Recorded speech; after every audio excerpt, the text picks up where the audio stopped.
Dictation start now. For more than 3 decades, India has figured on the technology control radar screen of the advanced nations. Happily, attempts of technology denial have not been without benefits because they have spurred our scientists to further strengthen our national capability. This has reinforced our belief in the maximum that strength, respect, strength in this context.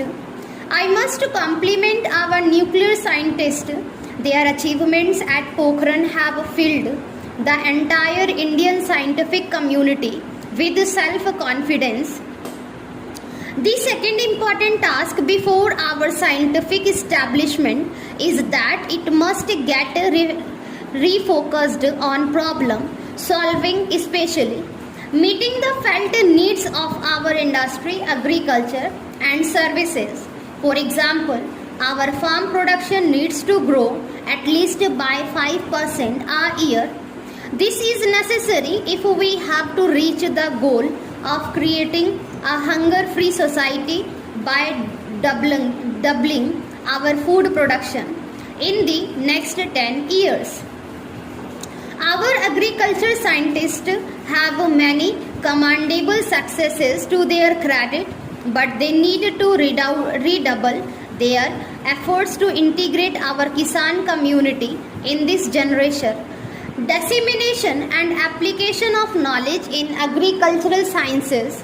Similarly, our food scientists need to develop cost-effective technologies to tackle the problem of enormous waste of fruits, vegetables and food grains, food security, water management, energy and material conservation, low cost housing, environment and protection, maximizing our exports by achieving cost and quality competitiveness in world markets, high quality technical education leading to self-employment opportunities. All these are crucial of our national development. In all these areas, our scientific institutions should go forge clear, collaborative types with industry, agriculture and services. That has not been the case number far. Thirdly, for creating world-class scientific research. It is obvious to the distinguished audience here that our university, R&D institutions and institutes of higher learning must be freed from bureaucratization. Our students, teachers and scientists should spend more time on creative research than on unproductive and needless red tapeism.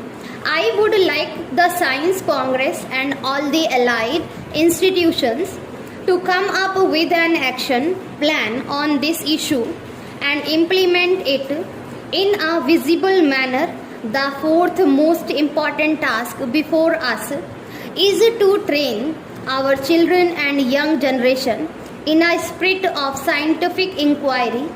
The study of science, in fact, the study of most subjects in our schools and colleges suffer badly from learning by rote. Our students are not encouraged to think freely and creatively here. Looking to the future, India has to concentrate on two knowledge-based sciences and their widest possible application. One of them is information technology. My government has taken a number of initiatives aims at enabling India to become a major global IT power with software exports targeted at 50 billion by year 2008. The second knowledge-based area that needs even more attention is biosciences and biotechnology. I am happy to note that this subject is the focus of this year Science Congress. My government emphasizes on IT streams from my farm beliefs about the supremacy of India's intellectual powers. However, India will have an immense opportunity if we add to IT the advantage of our rich biodiversity and traditional knowledge. Another multi-billion dollar opportunity with a simultaneous impact on the health of our population will open up then international market for herbal and biotech products in the early parts of the next century is estimated to reach billions of dollars, and India should have a sizable share of this in view of our rich bioresources. I understand that the Council of Scientific and Industrial Research and the Departmental of Biotechnology have mounted a focused program which has brought together 20 of the CSIR laboratories with the well-known practitioners of traditional systems of medicine and research workers from other scientific institutions under one roof.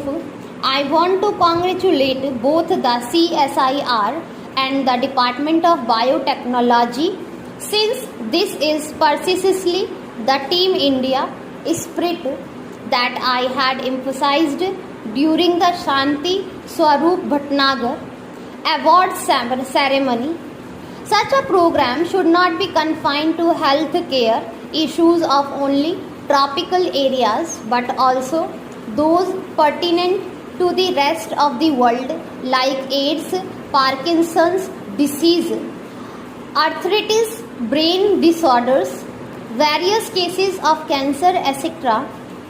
I suggest that the good beginning made by CSIR should be followed with multiple of such programs with a very wide Indian knowledge network.